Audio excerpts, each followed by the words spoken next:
Okay, so for part 2 of our stimulants lecture, we're going to start to dig into how cocaine actually affects the body.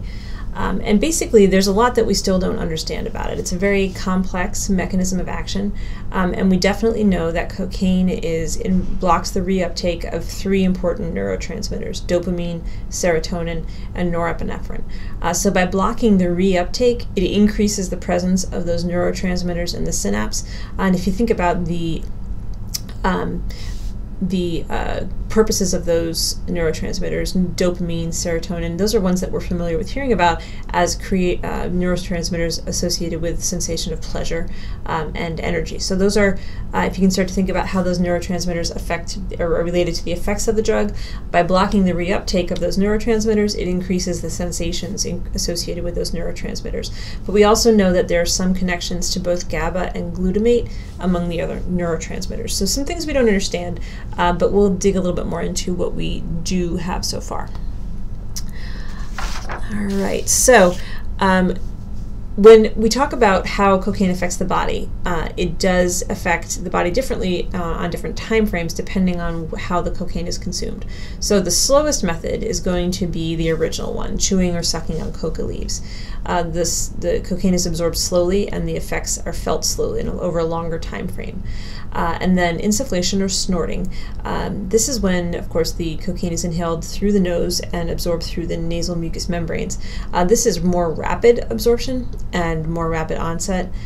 Intravenous injection of cocaine is also going to cause rapid effects, and smoking cocaine or consuming crack cocaine is going to also include that rapid onset. So the original form, the least processed form, is the slowest, and then as we move through the other methods of consuming purer cocaine, then we see the onset begin a little more rapidly. So I'm going to show you a quick video about how cocaine actually works in the body.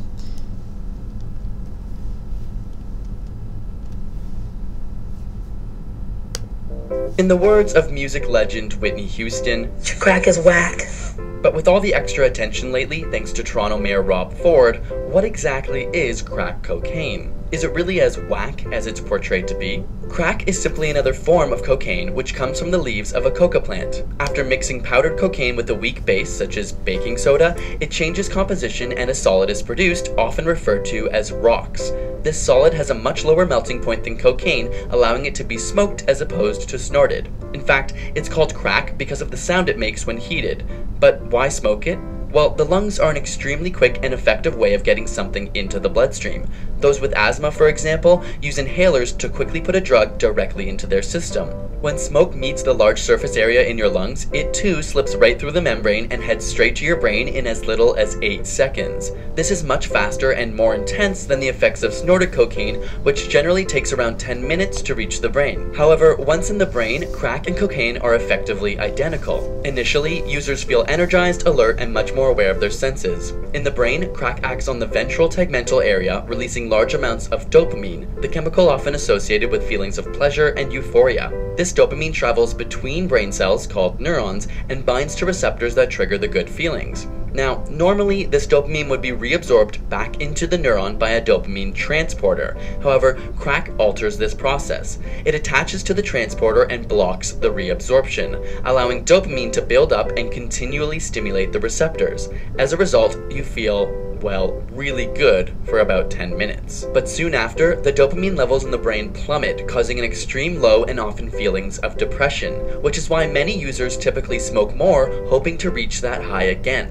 Unfortunately, these dopamine levels can take a long time to naturally replenish, contributing to physical and psychological dependence or addiction, as well as increased irritability, restlessness, and paranoia. In some cases, crack or cocaine abuse can lead to something called delusional parasitosis, the feeling that bugs or insects are crawling under the skin. This often leads to self-destructive behavior like scratching or biting in an effort to get rid of the imagined bugs. In the most serious cases, crack's impact on the heart can cause heart attacks, strokes, or even stop the heart altogether, leading to death. Simply put, on the extreme end of things, crack can get pretty whack.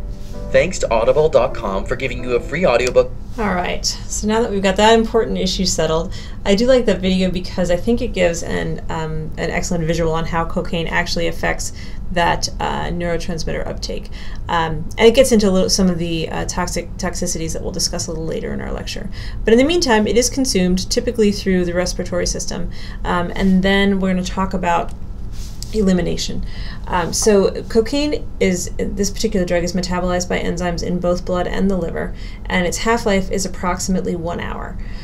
So after about 1 hour of being in your body, about half of the substance will have been metabolized by those enzymes, and that'll continue every hour after that. About half of the remaining substance will be metabolized. The major metabolites, so the byproducts of that metabolism process, they have a half-life of about 8 hours. Since those are around longer, these are the ones that are usually tested for and detected by drug screening, such as urine tests. So a little bit more about the beneficial uses of cocaine. So before it became an illicit drug, before we had this strong cultural stigma about the use of it, it was actually used medically, as we discussed, typically for local anesthesia and primarily for eye surgery and oral surgery. So these applications were the ones where it was primarily used. Since that time period, since the late 19th century, it's been primarily replaced by drugs that are similar, laboratory-created drugs or synthesized drugs with few central nervous system effects. So we do see occasionally around the world some use of cocaine for surgery in the ear, nose, and throat area, but it's not something that we would experience typically here in the United States. And partly that's because of our toxicity concerns. So we'll talk about our two different categories of toxicities, acute and chronic, and we'll start with acute. So acute, the immediate presence, physical presence of the drug in the body. We actually don't see strong evidence that occasional use of small amounts actually is very detrimental to health. So we don't see a lot of acute toxicity with those occasional small doses. Now, when those doses increase, which they tend to do with cocaine users, then we start to see the potential toxicity increase. And basically it's because of that deep and repeated stimulation of the central nervous system. As the video mentioned, this can lead to cardiac arrest. But another really important problem with cocaine toxicity is that it's very rarely pure cocaine that's being consumed. Illicit cocaine is often adulterated, so there are substances added when the cocaine is processed. And those adulterants actually may be far more toxic than the drug itself. So moving on to chronic toxicities, this is when the presence of the drug when the drug is taken repeatedly and in increasingly high doses. And here we start to see some very serious health concerns. We see those mental health side effects, increasing irritability, restlessness, paranoia, and then also paranoid psychosis, that feeling that you're being watched or followed, can be a very disturbing toxic side effect of repeated and high use of cocaine. Now, it doesn't seem to be permanent damage. For most cocaine users, even those who've been using high doses for a long period of time, once they stop, if they're able to stop, they do seem to recover fully once the drug leaves their system. So it's not a long-term side effect. If the cocaine use stops, then the chronic toxicity side effects also seem to stop as well. So among our other concerns about cocaine use, and we'll do this for each of the particular classes of drugs that we go through, is the dependence potential. How likely is it that a user of the drug will become dependent on it? And we do see cocaine dependence in some users. It is a very powerful reinforcer, and they talked about that in the video. You take the drug, you get that almost immediate return on your investment there. You know, you consume the drug, you get that almost immediate effect on your mood, and then powerfully also, when it's removed, you don't just go back to baseline, you go back down below. So that process of making you feel better and then making you feel worse is part of what makes cocaine such a powerful reinforcer. And we do see in lab tests that animals will follow this same process. They'll administer the drug to themselves by pressing a lever, which is one of the ways that we measure a drug's dependence potential. And we also do see withdrawal symptoms. So we talked about a withdrawal symptom being an important component of dependence, and after binge use we do see that in some people, and this can include irritability, depression, fatigue, increased appetite, and then craving for the drug itself as well. Another thing that we tend to talk about with cocaine, specifically with crack, is its effects on the reproductive system and on human reproduction. This is another area where we saw press coverage of an imagined social trend. So if we think about crack babies, most of us associate that term with a particular image. The long-term effects of crack consumption during pregnancy, covered widely by the media, but it was widely overstated. Of course, this is not something that any physician would recommend, that a pregnant woman consume crack because of the potential effects on the baby. But the extent of those effects and the extent of the whole cultural phenomenon was widely overreported. So what we're seeing in more recent studies is that there really aren't any consistent associations between that prenatal cocaine exposure and developmental measures in the long term. So while it's not recommended, again, we certainly see this effect of the news media on perceptions about cocaine use.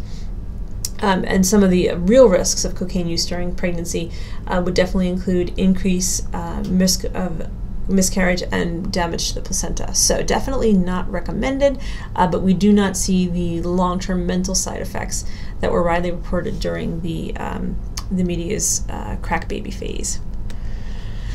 When we look at where people are getting cocaine, our supply of illicit cocaine, it's available in all major U.S. cities. This is not limited to a particular region of the country.